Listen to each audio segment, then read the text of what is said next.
Shalom Ibu Murni dan teman-teman, kami dari kelompok 6 akan mempresentasikan hasil diskusi kami mengenai materi kerukunan antar umat beragama.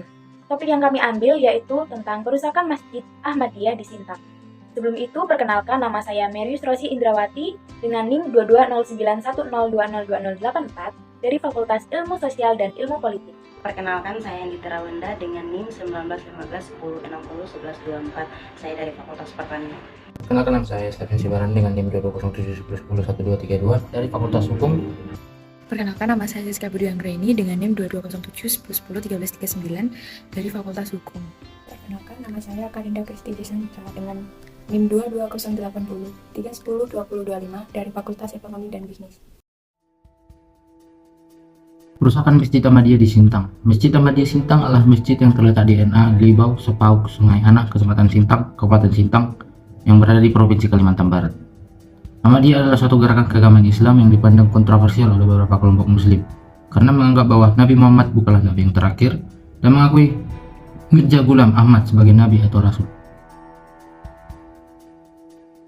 Awal mulai terjadi konflik itu pada 3 September 2001 terjadi perusakan Masjid Ahmadiyah di Sintang oleh kurang lebih 100 massa yang terdiri dari kelompok intoleran, aliansi umat Islam. Perbuatan ini terjadi karena perbedaan keyakinan dan pandangan antara sekelompok orang yang menantang keberadaan masjid tersebut. Sejumlah kelompok yang menantang Ahmadiyah memprotes keberadaan Masjid Ahmadiyah yang berada di Sintang dan menuntut penutupannya. Konflik semakin memuncak ketika sekelompok orang yang diduga berasal dari kelompok anti Ahmadiyah merusak dan membakar Masjid Ahmadiyah di Sintang tersebut. Selain perbedaan keyakinan, konflik tersebut diduga disebabkan karena perizinan bangunan atau IMB tersebut bermasalah pada Masjid Ahmadiyah. Untuk mencegah terjadinya konflik perusakan Masjid Ahmadiyah di Sintang atau di tempat lain di masa depan, beberapa langkah yang dapat dilakukan antara lainnya yaitu yang pertama, membangun dialog, termasuk kelompok masyarakat yang memiliki perbedaan keyakinan.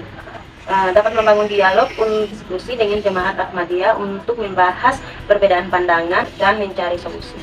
Langkah yang kedua yaitu mengedukasi masyarakat. Edukasi ini dapat dilakukan melalui program pendidikan, seminar, atau diskusi kelompok masyarakat yang melibatkan beberapa pihak terkait. Langkah yang ketiga yaitu mendorong toleransi.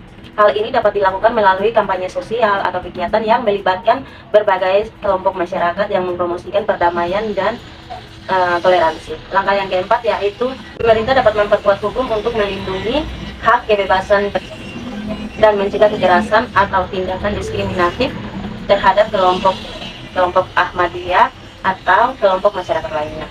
Langkah yang kelima yaitu mendorong inklusi sosial.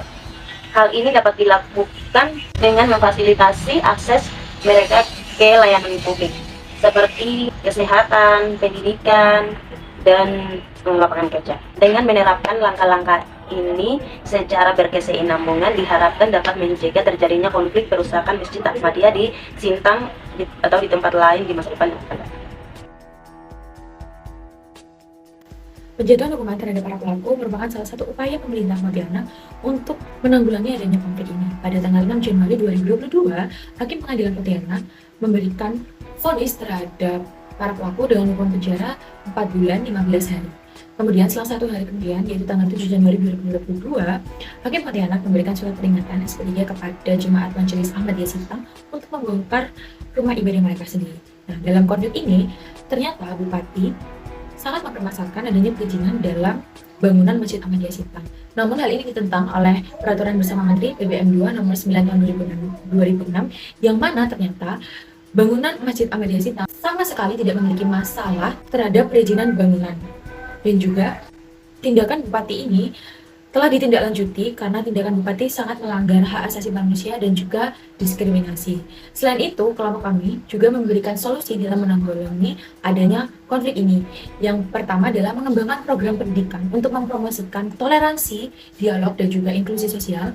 Dan yang kedua adalah mengembalikan kepercayaan masyarakat dengan melakukan pertemuan dialog antar umat beragama yang mana untuk menciptakan ruang berdiskusi sehingga terbentuknya toleransi dapat dengan mudah. Dan juga sesuai dengan hukum Taurat 2, meskipun kita sebagai orang Kristen berbeda berkeyakinan dengan mereka, tapi seperti yang ada pada Taurat 2, kasihilah Tuhan Allahmu dengan segenap hatimu dan juga dengan segenap jiwamu, dan juga kasihilah sesamamu manusia seperti dirimu sendiri, seperti sebagaimana hukum yang utama dan juga yang utama.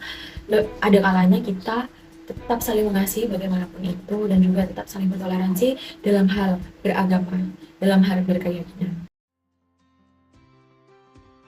Kesimpulan mengenai analisis kerukunan di Indonesia. Menurut kelompok 6, kerukunan di Indonesia masih belum sepenuhnya ideal karena adanya konflik dan ketegangan antara etnis dan agama yang sering terjadi dari waktu ke waktu. Masih banyak juga oknum yang sering melakukan diskriminasi pada minoritas karena adanya berbagai perbedaan, sehingga menimbulkan perpecahan yang merugikan bagi Indonesia. Namun, ada beberapa hal yang dapat dilakukan untuk mewujudkan kerukunan antarumat beragama di Indonesia. Yang pertama, meningkatkan kesadaran dan pemahaman mengenai keberagaman agama yang ada di Indonesia. Yang kedua, mempromosikan dialog antar kelompok dan membuka ruang untuk orang-orang dari berbagai latar belakang supaya saling berbicara dan bertemu. Yang ketiga, pemerintah dan masyarakat harus bekerja sama untuk mempromosikan inklusivitas dan keadilan sosial. Yang keempat, meningkatkan penghargaan dan toleransi terhadap keberagaman agama. Yang kelima, mempromosikan nilai-nilai kemanusiaan universal seperti perdamaian, kesetaraan, dan hak asasi manusia. Jadi, secara keseluruhan, untuk mewujudkan kerukunan dan keharmonisan dalam suatu negara, khususnya di Indonesia ini, memerlukan upaya bersama dari seluruh masyarakat. Dari kelima hal yang sudah saya sampaikan, mungkin itu dapat mewujudkan keharmonisan dan perdamaian dalam Indonesia. Relevansi kasus perusakan Masjid Ahmadiyah di Sintang pada masa sekarang yaitu menunjukkan pentingnya peningkatan toleransi beragama, keadilan dan perlindungan hak asasi manusia, perlindungan minoritas agama, dan keamanan nasional di Indonesia. Negara dan masyarakat harus bersama-sama bekerja untuk mengatasi dan mencegah tindakan intoleransi dan kekerasan yang akan merusak keberagaman di Indonesia. Selanjutnya yaitu model teologi agama yang tepat di Indonesia. Menurut kelompok kami, model teologi agama yang tepat untuk Indonesia yaitu pluralisme. Karena Indonesia adalah negara demokrasi yang berlandaskan Pancasila, di mana setiap orang berhak beragama sesuai dengan keyakinan masing-masing tanpa adanya paksaan atau desakan. Selain sebagai negara demokrasi, Indonesia juga merupakan negara majemuk, karena terdiri dari beragam budaya, etnis, agama, dan lain-lain.